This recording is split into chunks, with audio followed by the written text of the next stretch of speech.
আসসালামু আলাইকুম। শুভ দুপুর 2026 সাল 15 ফেব্রুয়ারি। দর্শক সবাই ভালো আছেন? আল্লাহ আপনাদের ভালো রেখেছে, আমাকেও আল্লাহ ভালো রেখেছে, আমিও ভালো আছি। আল্লাহ ভালো থেছে। ভালো তার মালিক আল্লাহ, খারাপ তার মালিক আল্লাহ, সর্বক্ষমতার মালিক আল্লাহ। আপনার আমার কোনো ক্ষমতা নাই। যাই হোক, আপনাদের মাঝে আসলাম। তারেক জিয়া জিতেছে, ভালো কথা। সেখানে ফ্রান্সের পিনাকি দাদা তাকে বলতেছে, দেখে যারে পিনাকি সংসদ তোর বাপেরা, দেখে যারে ইলিয়াস সংসদ তোর বাপেরা। আপনারা জানেন পিনাকি আর হলো ইলিয়াস আমেরিকা থেকে কত কি করেছে, ওরা কত কষ্ট করেছে, কত কথা বলিছে, তোমরা জানো? হ্যাঁ, না জানে শুনে এক কথা বলো কেন? বালুর ট্রাক সরান পারিছিলেন না, বড় বড় গল্প। তারেক জিয়া প্রধানমন্ত্রী হয়ে বড় বড় গল্প মারাছেন। তারা অনেক কিছু করেছে বাংলাদেশের জন্য। পিনাকি, তারপরে হলো কনক সরোয়ার, ইলিয়াস, ওরা অনেক কিছু করেছে বাংলাদেশের জন্য। তোমরা কি জানো? জানো না? তারা অনেক কিছু করেছে। এখন হয়তো রাগকে তোমাদের উপর রাগকে হয়তো দু কথা বলেছে। তারা বাংলাদেশের জন্য অনেক কিছু করেছে। জামাত কি দূরের সিট পাইছে? জামাত কার জন্য বাংলাদেশে আইছে? তারেক জিয়া এনসিপির জন্য, জামাতের জন্য, পিনাকি দাদার জন্য, ইলিয়াসের জন্য বাংলাদেশে আইছে। তারা দিন এক খায় খায় না খায় বাংলাদেশের পক্ষে, শেখ হাসিনার বিপক্ষে কথাবার্তা বলেছে। তোমাদের জন্য আজকে শেখ হাসিনার শত্রু হয়েছে। তোমরা কি জানো? তাকে আজকে এইভাবে কথাবার্তা বলতেছ, মিছিল করতেছ আর বলতেছ, এলা তো তোমাদের ঠিক না, এলা তো তোমাদের ঠিক না বাবা। তোমরা হয়েছেন ভালো কথা, তোমরা হলো সংসদ চালাও সবাই মিলে, জামাত, এনসিপি যত আছেন সবাই মিলে করো, থাকো। তো তোমার গন্ডগোল করার দরকার কি?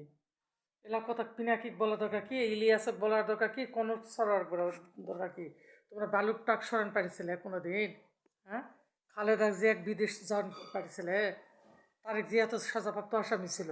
তারেক জিয়া জীবনে ওখানে হলে নির্বাচন করা পারত, মহাকাষ্ট্র মর্যাদা দিয়ে পারত। কার জন্য বাংলাদেশে আইছো? জামাতের জন্য, এনসিপির জন্য, পিনাকির জন্য, ফ্রান্সের পিনাকির জন্য, তারপরে ইলিয়াসের জন্য। জানো না? এখন মনে ভুলে গেছো? বেমান হয়ে গেছো বাবা তোমরা। বেমান হয়ে গেছো, বেমানি করো না বাবা। আর শেখ হাসিনা কিন্তু বেমানি করার জন্য কিন্তু বাংলাদেশ থেকে আন্দা ভাত কল খাওয়া হয়নি, চলে যাওয়া লাগেছে। সে একজন কল প্রধানমন্ত্রী ছিল 3বার, তার বাবা প্রধানমন্ত্রী ছিল। সে শেখ হাসিনা কল বাংলাদেশের অনেক কিছু উন্নয়ন করেছিল। মেট্রো রেল করেছে, বাংলাদেশে 570টা মডেল মসজিদ দিছে, তারপরে বয়স্ক ভাতা দিছে, বিধবা ভাতা দিছে, স্বামী পরিপূর্ত ভাতা দিছে, বহু কিছু দিছে, অনেক কিছু দিছে। আর আজকে তারেক যে এসে বলতেছে যে আমি 500 টাকা, 2500 টাকাকে ফ্যামিলি কার্ড দেব। এই তো পাশ করেছে, আপনি দিতে হবে তো, পাবলিক দিতে হবে তো। 2500 টাকা ফ্যামিলি কার্ড দেবে গেলে মাসে লাগবে 6 কোটি টাকা। 6 কোটি টাকা কোথায় পাবে?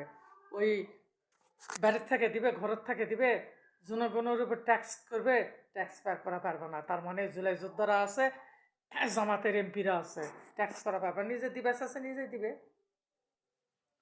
দিবাস আছে নিজেই দিবে, নিজেই দিবে। কি করবে এখন? তারপর কৃষি কার্ড দিতে চাইছে, কৃষি কার্ড দিবে চাইছে। জামাতারা কি কম আসন পাচ্ছে?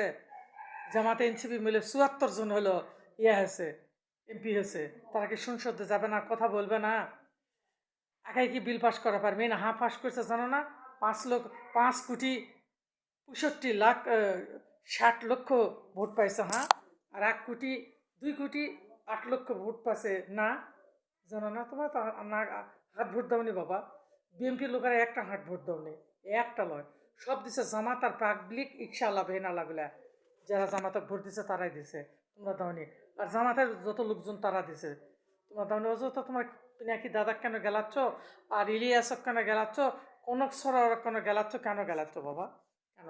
তোমরা কি মিলেমিশে সংসদ যায় সংসদ চালাতে পারবে না? তোমরা বালুর টাক সরান পারোনি, খালেদা জিয়াক বিদেশ পাঠান পারোনি, তারেক জিয়াক মাফ করান পারোনি, আর এখন বড় বড় গল্প মারাছ। তারেক জিয়া প্রধানমন্ত্রী আছে, তাই করো না, এলা করো না, এলা করো না। মানুষের জন্য কি পিনাকি ইলিয়াসের সঙ্গে বেমানি করো না। তারা দেশের জন্য অনেক কিছু করেছে, বিএনপির জন্য বহু কিছু বলেছে, আমরা নিজে শুনেছি, আমরা নিজে শুনছি, বহু কিছু করেছে তারা। আর আজকে এসে তোমরা তাদের গালিগালাজ করতেছো, বেইমানি করতেছো, এটা ঠিক না, এটা ঠিক না। আবার তোমরা কালকেও বলেছো, আমি শুনেছি, এনসিপির চামড়া তুলে নিব আমরা, জামাতের চামড়া তুলে নিব আমরা, বলোনি? কার জন্য বাংলাদেশে আইছো? কার জন্য তারেক জিয়া বাংলাদেশে আছে? এনসিপির জন্য। তারেক জিয়া বাংলাদেশে আছে শিবিরের জন্য, জামাতের লোকের জন্য, রিক্সাওয়ালা ভ্যানালার জন্য, অটো শ্রমিকের জন্য, গার্মেন্টস শ্রমিকের জন্য, সবাই নাম ভেবে চলো। তোমরা কিচ্ছু করতে পারো নি। মির্জা ফখরুল ইসলাম আলমগীর বলেছিল আমাদের বিএনপির কোনো লোকজন এই আন্দোলনে নাই, সেটা রেকর্ড আছে, সেটা রেকর্ড আছে, নিজে বলেছিল, নিজে বলেছিল সে। এখন এসে তোমরা এমনি কথাবার্তা বলতেছ। যাই হোক, বলে না, মিলেমিশে সংসদ চলাও, গন্ডগোল ফাসাদ চিন্তা ভাবনা করো না। আল্লাহ হাফেজ, আসসালামু আলাইকুম। ইনশাল্লাহ ভালো থাকেন, আল্লাহ হাফেজ, আসসালামু আলাইকুম।